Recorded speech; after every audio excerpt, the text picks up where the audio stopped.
Cu toții știm acea senzație de tensiune și rigiditate în mușchi. Este o problemă comună care ne afectează viața în multe feluri. Poate duce la durere, rigiditate și chiar la probleme de sănătate mai grave. Dar, dacă ți-aș spune că poți scăpa de tensiunea musculară în doar 10 minute? Stretching-ul este o modalitate și eficientă de a face asta. Nu ai nevoie de echipament special sau de antrenament intens. Doar câteva minute și un pic de efort. Stretching-ul îți îmbunătățește atât sănătatea, cât și starea de bine. În acest videoclip vă vom arăta cum 10 minute de stretching pe zi vă pot transforma viața. Vom prezenta diferite tipuri de stretching pentru diferite părți ale corpului și vom discuta beneficiile lor. După ce vizionați acest videoclip, veți dori cu siguranță să începeți să faceți stretching regulat pentru o viață mai sănătoasă și mai confortabilă. Să descoperim împreună lumea stretchingului și puterea sa de a ameliora tensiunea musculară. Nu uitați să verificați descrierea videoclipului pentru informații despre partenerii noștri care au susținut acest videoclip. Oamenii de știință au realizat numeroase studii despre stretching. Au descoperit că nu numai că este benefic pentru sănătate, dar are și multe alte avantaje. Stretching-ul relaxează mușchii și crește flexibilitatea. De asemenea, îmbunătățește fluxul sanguin în mușchi, ceea ce ajută la reducerea durerii. În timpul stretching-ului, endorfinele sunt eliberate în corpul nostru. Endorfinele sunt analgezice naturale, care ne oferă o senzație de fericire și relaxare. Stretching-ul poate ajuta la reducerea stresului și a anxietății. Este o modalitate excelentă de a începe sau de a termina ziua. Un alt beneficiu al stretching-ului este că ne poate îmbunătăți postura. Mulți oameni au o postură incorectă, cum ar fi umerii căzuți, ceea ce poate duce la tensiune musculară. Stretching-ul ajută la îndreptarea corpului și la reducerea tensiunii musculare.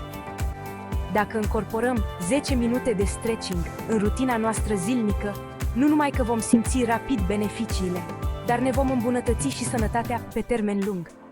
Mușchii noștri ne vor mulțumi și vom simți o îmbunătățire semnificativă a stării generale de sănătate. Gâtul este una dintre părțile corpului în care mulți oameni simt tensiune. De obicei, acest lucru se întâmplă din cauza posturii incorecte, a stresului sau a perioadelor lungi petrecute stând la calculator. O simplă întindere a gâtului poate oferi o ușurare imediată. Pentru a vă întinde gâtul, stați drept sau în picioare. Înclinați încet capul spre dreapta, încercând să vă atingeți umărul cu urechea. Mențineți această poziție timp de 15-20 de secunde. Ar trebui să simțiți o ușoară întindere a mușchilor gâtului.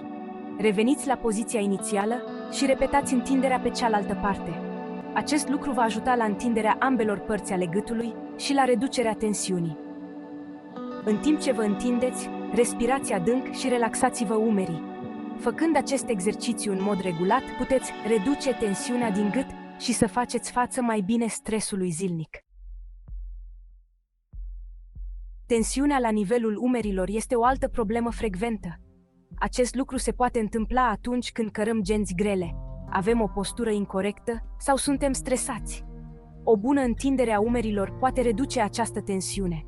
Pentru a vă întinde umerii, stați în picioare sau așezați-vă drept. Ridicați brațul drept și încrucișați-l peste piept. Folosiți mâna stângă pentru a trage ușor brațul drept mai aproape de corp. Mențineți această poziție timp de 15-20 de secunde. Repetați întinderea pe cealaltă parte. Acest lucru va ajuta la întinderea ambilor umeri. În timp ce vă întindeți, mențineți spatele drept și nu vă aplecați în față. Această întindere a umerilor poate fi făcută oriunde, așa că este perfectă pentru o scurtă pauză la serviciu sau acasă. Întinderea regulată a umerilor poate ajuta la prevenirea tensiunii cronice în această parte a corpului. Întinderea pieptului. Deschideți pieptul și lăsați aerul să circule liber. Mai ales dacă petreceți mult timp aplecat, tensiunea se poate acumula în piept. Întinderea pieptului poate îmbunătăți postura și poate facilita respirația. Pentru a vă întinde pieptul, stați în picioare cu picioarele la nivelul umerilor. Încrucișați-vă degetele la spate. Ținând brațele drepte, ridicați încet mâinile. Ar trebui să simțiți o întindere în piept și umeri. Mențineți această poziție timp de 15-20 de secunde. Relaxați-vă umerii și nu vă arcați prea mult spatele. Acest exercițiu este benefic nu numai pentru piept, ci și pentru căile respiratorii. Prin includerea acestui exercițiu în rutina dumneavoastră zilnică, puteți facilita respirația și vă puteți îmbunătăți postura. Întinderea zonei lombare. Ușurare pentru coloana vertebrală. Durerea lombară este o problemă frecventă, mai ales pentru persoanele care stau jos perioade lungi de timp. Întinderea spatelui poate ajuta la ameliorarea durerii și la îmbunătățirea mobilității. Pentru a vă întinde zona lombară, întindeți-vă pe spate cu genunchii îndoiți. Trageți încet ambii genunchi spre piept. Mențineți această poziție timp de 15-20 de secunde. Ar trebui să simțiți o întindere în zona lombară. De asemenea, vă puteți întinde zona lombară și stând jos. Așezați-vă pe marginea scaunului cu picioarele lipite de podea. Aplecați-vă încet în față, încercând să vă atingeți degetele de la picioare. Mențineți această poziție timp de 15-20 de secunde. Acest exercițiu poate ajuta la ameliorarea durerilor lombare și la creșterea confortului pe parcursul zilei. Întinderea șoldului. Sporiți-vă mobilitatea. Șoldurile joacă un rol important în modul în care ne mișcăm. Șoldurile rigide pot limita raza de mișcare și pot provoca disconfort. Întinderea adecvată a șoldurilor poate reduce tensiunea și poate crește flexibilitatea. Pentru a vă întinde șoldurile, începeți prin a vă așeza în genunchi. Faceți un pas înainte cu piciorul drept și îndoiți genunchiul drept la un unghi de 90 de grade. Țineți genunchiul stâng pe podea în spatele dumneavoastră. Împingeți încet șoldurile înainte până când simțiți întinderea în partea din fața șoldului stâng. Mențineți această poziție timp de 15-20 de secunde. Repetați întinderea pe cealaltă parte. Acest lucru va ajuta la întinderea ambelor șolduri. În timp ce vă întindeți, mențineți spatele drept și nu vă arcați prea mult spatele. Întinderea regulată a șoldurilor poate crește mobilitatea și poate reduce riscul de probleme ale șoldului. Întinderea picioarelor, suport pentru activitățile dumneavoastră zilnice. Ne folosim picioarele în fiecare zi. Oboseala picioarelor poate provoca disconfort și poate limita raza de mișcare. Întinderea picioarelor oferă ușurarea și sprijinul necesare pentru sarcinile zilnice. Pentru a vă întinde picioarele, stați în picioare cu picioarele apropiate. Faceți un pas înainte cu piciorul drept și îndoiți genunchiul drept. Țineți piciorul stâng întins în spatele dumneavoastră. Ar trebui să simțiți întinderea în gamba piciorului stâng. Mențineți această poziție timp de 15-20 de secunde. Repetați întinderea pe cealaltă parte. Acest lucru va ajuta la întinderea ambelor picioare.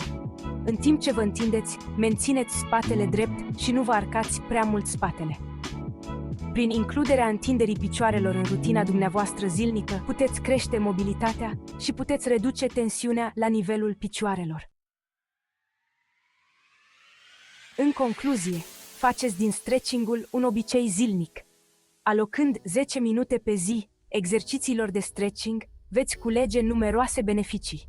Stretching-ul reduce tensiunea musculară, crește flexibilitatea și îmbunătățește starea generală de bine.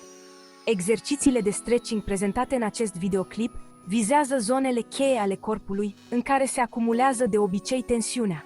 Integrând aceste exerciții simple în rutina dumneavoastră zilnică, veți experimenta beneficii atât pe termen scurt, cât și pe termen lung.